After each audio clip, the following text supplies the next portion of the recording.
Welcome to ચેતુસ kitchen. તો આજે આપણે ટેસ્ટી એવું શાક બનાવવાનું છીએ. દાણા મુઠિયાનું શાક તો તમે ઘણીવાર બનાવ્યું હશે, પણ આજે વટાણા મુઠિયાનું શાક એટલે કે વટાણા ગોટીનું શાક બનાવવાના છીએ. તો અહીંયા આપણે 250 થી 300 ગ્રામ વટાણા લઈ અને ફોલી લીધા છે, અને અહીંયા આપણે એક ગાંઠિયું લસણ ફોલી અને એની લસણવાળી ચટણી તૈયાર કરેલી છે. અહીંયા આપણે 1 ચમચી ગરમ મસાલો લીધો છે, અહીંયા લીલું લસણ લીધું છે, અહીંયા આપણે દળેલી ખાંડ 1 ચમચી લીધેલી છે, આદુ મરચાંની અહીંયા પેસ્ટ લીધેલી છે, એક મોટી ડુંગળી સુધારી લીધી છે, એક ટમેટું સુધારી લીધું છે, લીલા ધાણા, અડધા લીંબુનો રસ જોશે, અને અહીંયા આપણે લીલી મેથી લીધી છે, એટલે કે એક બંચ મેથી લઈ અને બીટી અને આપણે સરસ સુધારી લીધી છે. અને રેગ્યુલર મસાલાની અંદરથી મસાલાનો ઉપયોગ કરી અને ટેસ્ટી એવું આજે આપણે શાક બનાવવાના છીએ. તો ગેસ ચાલુ કરીને આપણે કુકર રાખી દીધું છે, અને 2 ચમચા જેટલું આપણે તેલ ઉમેરશું.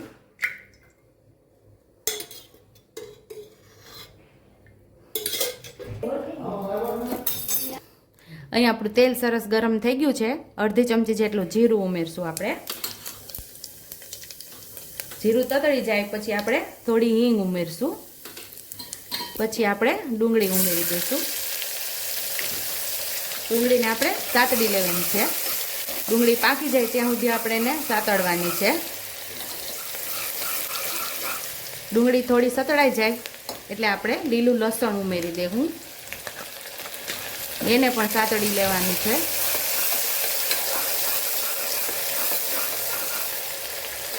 લીલું લસણ થોડી વાર સતળાઈ જાય એટલે આદુ મરચાંની આપણે પેસ્ટ ઉમેરી દેવાની છે,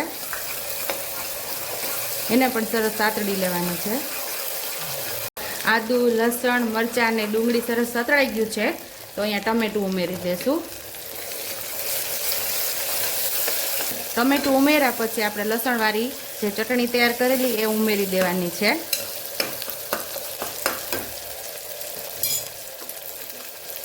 અડધી ચમચી જેટલી હળદર ઉમેરશું, અડધી ચમચી જેટલું ધાણા જીરું પાવડર, સ્વાદ મુજબ મીઠું,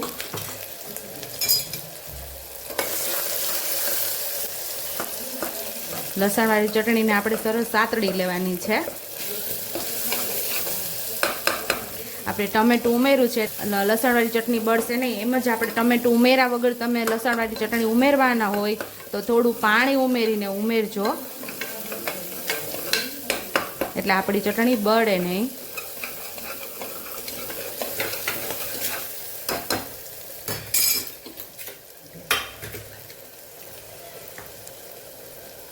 અડધી ચમચી જેટલો ગરમ મસાલો, અહીં આપણે વટાણા ઉમેરી દઈશું.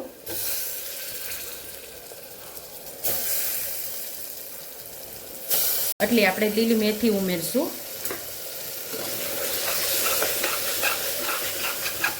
વટાણાને સરસ મસાલા સાથે આપણે સાતળી લેવાના છે.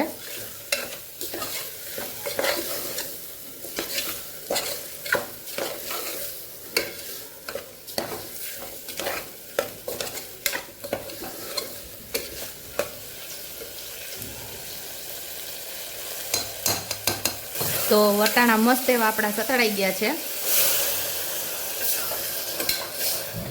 અહીંયા આપણે 1 ગ્લાસ જેટલું પાણી ઉમેરશું અને આપણે 1 સીટી કરી લેશું.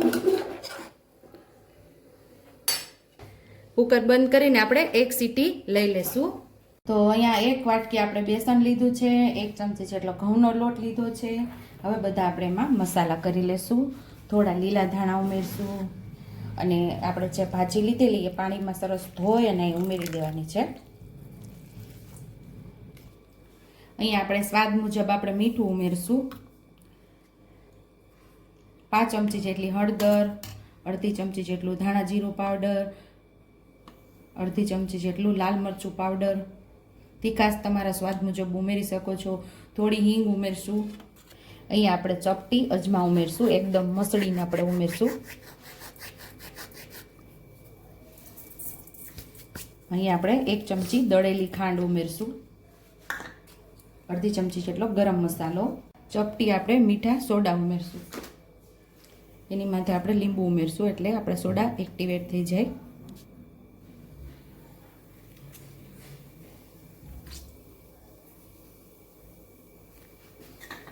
પહેલાં આપણે એમને જ બધો મસાલો મિક્સ કરશું. આપણે ભાજી પાણીવાળી છે એટલે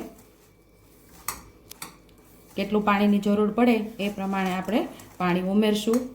પેલો મસાલો અને ભાજી લોટ સાથે સરસ આપણે મિક્સ કરી લેવાનું છે. અહીં આપણે જરાય પાણી આની અંદર ઉમેરેલું નથી અને સીધું ખાલી મેથી ધોઈ અને બધું મસાલો મિક્સ કર્યો. આપણે મુઠ્ઠી વાળીએ તો લોટ બંધાઈ જાય છે એટલું પાણી આપણે અહીંયા અંદર જેટલા પાણીની જરૂર પડશે એટલું આપણે ઉમેરશું. અહીં આપણે ભાજી ધોયેલી હતી એટલે માત્ર 3 થી 4 ચમચી જેટલું જ અહીંયા પાણી આપણે જોયું છે અને લોટ સરસ એવો બંધાઈ ગયો છે. થોડું આપણે તેલ ઉમેરી અને સરસ લોટને કૂણવી અને ગોટી વાળી લેશું. 1 ચમચી આપણે તેલ ઉમેરશું.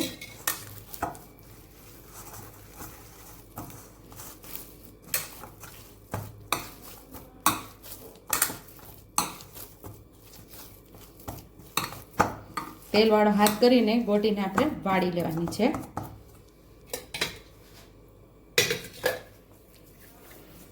અહીંયા આપણે તેલવાળો હાથ કરી લીધો છે અને આવી નાની નાની ગોટી વાળી લેવાની છે. તો આવી રીતે બધી નાની નાની ગોટીને આપણે વાળી લેશું. તો અહીંયા આપણે બધી ગોટી વાળી લીધી છે અને સાઈડ ઉપર તેલ પણ ગરમ થવા રાખી દીધું છે. હવે આપણે થોડો ગોટીમાંથી લોટ લઈ અને જોઈ લઈએ આપણું તેલ ગરમ થઈ ગયું છે.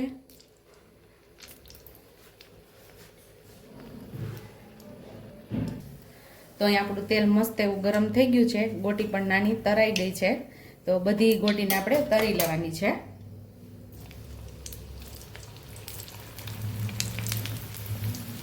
એક જ વારમાં બધી આવી જશે. ગોટી ઉમેરીને આપણે ગેસને મીડિયમ કરી લીધો છે. હવે થોડું થોડું આપણે હલાવીને ફેરવી લેશું.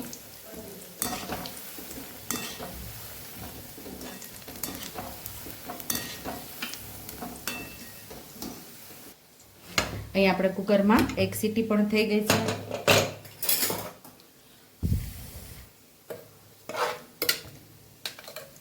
વટાણાને આપણે જોઈ લેશું પાકી ગયા છે. તો મસ્ત એવા આપણા વટાણા સરસ પાકી ગયા છે. તો અહીંયા આપણી મસ્ત એવી ગોટી તળાઈ ગઈ છે. સાઈડ ઉપર શાક પણ પાકી ગયું છે અને ડાયરેક્ટ આપણે શાકની અંદર જ ગોટીને ઉમેરી દેવાની છે.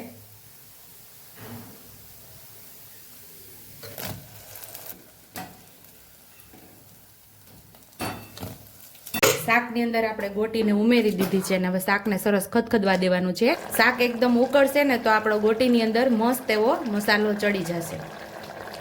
વટાણા મુઠિયાનું શાક તૈયાર થઈ ગયું છે. તો કોઈ આ શાકને વટાણા ગોટી કે વટાણા મુઠિયા કે વટાણા ગોટા કે તો અહીંયા તો આપણે વટાણા ગોટીનું શાક તૈયાર છે. તો સર્વિંગ બાઉલની અંદર આપણે હવે સર્વ કરી લેશું.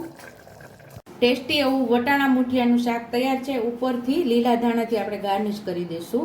જો તમને મારી રેસીપી પસંદ આવી હોય તો મારી રેસીપીને લાઈક કરજો, શેર કરજો, સબસ્ક્રાઈબ કરજો, બેલ આઇકોનને દબાવતા ભૂલતા નહીં અને કમેન્ટ બોક્સમાં કમેન્ટ કરજો કે મારી રેસીપી કેવી લાગી. તો આવજો.